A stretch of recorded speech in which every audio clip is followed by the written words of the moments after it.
Welcome to resqme. We're going to show you how to attach the lanyard accessory to your rearview mirror or headrest. First, pull the resqme from its clip. Then grab your lanyard and slide it through the hole in the clip.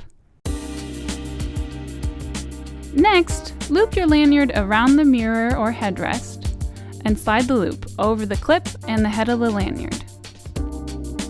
Then you can reattach the resqme onto its clip. Congratulations! Now you and your family are ready to hit the road.